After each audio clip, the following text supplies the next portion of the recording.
Alors, bienvenue, on va continuer. On s'est arrêté dans la deuxième donnée, c'est-à-dire la figure 5.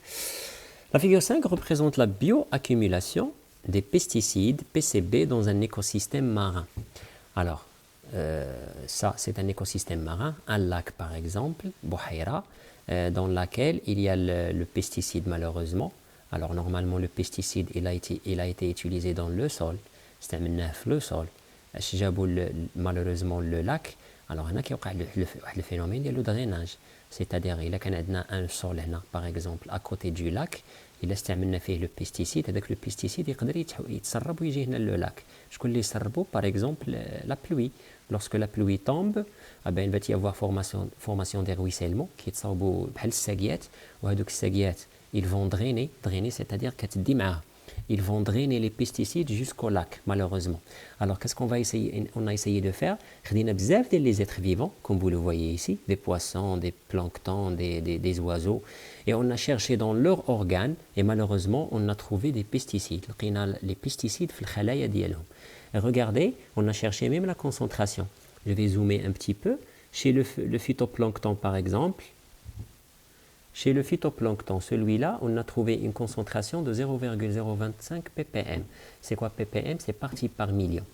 يعني جزيئة في المليون بحال في المئة يعني 5% يعني 5 ديال الجزيئات في كل 100 جزيئة. هنا كتعني في كل مليون جزيئة شحال عندنا 0,025 c'est très petit. Mais malheureusement, regardez que se passe-t-il.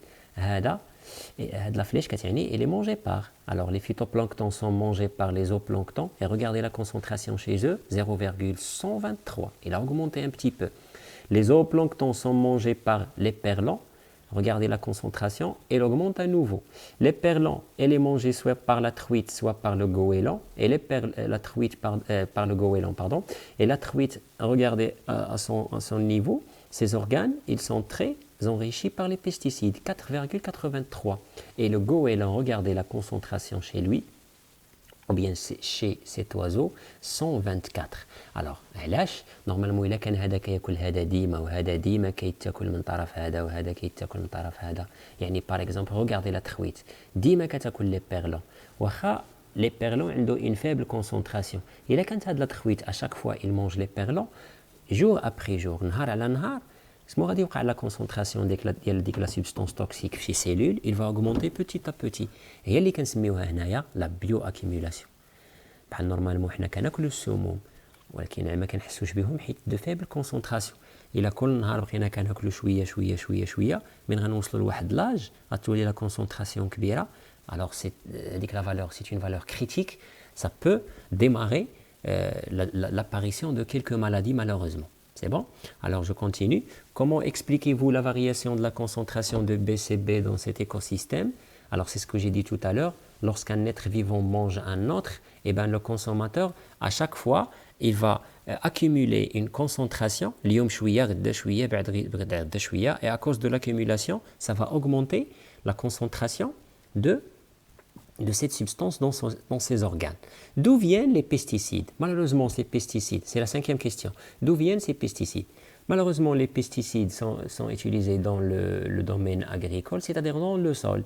Mais à cause du drainage par l'eau, le lac, malheureusement. D'après les données de cet exercice, discutez le rôle de l'homme dans le déséquilibre naturel. Alors, comme vous l'avez remarqué, l'homme dans l'exercice, son but était protéger le maïs, l'agriculture. Sauf qu'il n'a pas bien choisi la bonne méthode, il a choisi d'utiliser les insecticides et malheureusement, les insecticides, ils ne sont pas spécifiques, c'est-à-dire ils tuent même les insectes qui sont bénéfiques. Et deuxièmement, malheureusement, ils peuvent s'infiltrer ou bien être drainés vers le lac et ça peut causer des maladies et des perturbations sur la faune et sur la flore. C'est bon? Alors, je vais revenir maintenant vers mon PowerPoint pour prendre des notes. Pardon. Voilà. Vous avez mis correction. Alors, je répète. La première question. Pardon, c'est pas ça. Voilà, c'est ça.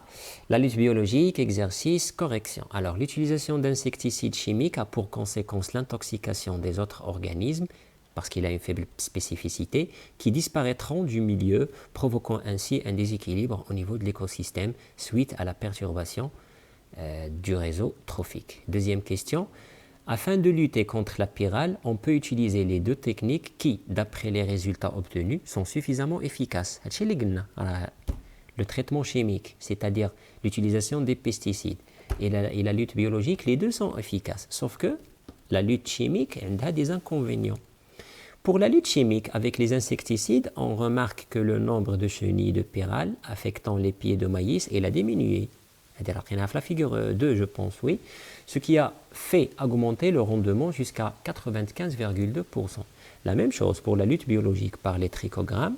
Les trichogrammes, on voit donc les petites mouches qui tuent la pyrale. On remarque la diminution du nombre de pieds de maïs parasités par les chenilles, ainsi qu'une augmentation de rendement jusqu'à 94%. Alors, troisième question, je la plus efficace. Vu l'impact indésirable que représente l'utilisation d'insecticides, qui est un produit chimique sur l'écosystème, et afin de protéger les différents organismes et garder l'état d'équilibre naturel, il est préférable d'avoir recours ou bien de privilégier la lutte biologique. Quatrième question, la figure 5 montre l'augmentation de la concentration des PCB depuis les producteurs, c'est-à-dire phytoplancton, jusqu'au dernier consommateur. C'est ce qu'on a dit tout à l'heure. La concentration de le PCB, qui est un pesticide, il augmente petit à petit. Cela s'explique par les relations trophiques. Plus un individu consomme l'autre, plus la matière chimique s'accumule et se concentre dans son corps. Il a le même être vivant. Donc la matière toxique اللي كاينه في هذاك l'être vivant غادي تولي حتى عنده هو ونهار على نهار غتبقى كتزيد ديك la concentration. Cinquième question. Ces pesticides sont entraînés par les eaux de ruissellement, SAGIAT, sur les terres traitées par ces produits largement utilisés par les agriculteurs. Les agriculteurs utilisent ces produits chimiques dans le sol, mais malheureusement les eaux de ruissellement, SWAGI, qui le lac.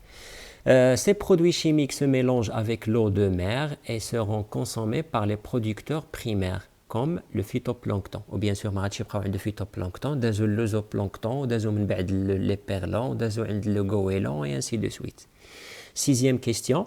Dans le domaine agricole, on utilise des produits chimiques comme les pesticides. Alors, je m'excuse, des fois j'utilise pesticides, des fois insecticides. Un insecticide, c'est un pesticide. Qu'est-ce que le pesticide? C'est toute substance chimique qui peut être utilisée dans le domaine agricole pour tuer les êtres vivants qui sont nuisibles. Pour tuer les insectes, on utilise insecticides. Pour tuer les parasites, on utilise des parasiticides. Pour tuer les herbes, on utilise les herbicides. Qui sont pesticides. Entre parenthèses, et aussi des engrais afin d'améliorer le rendement.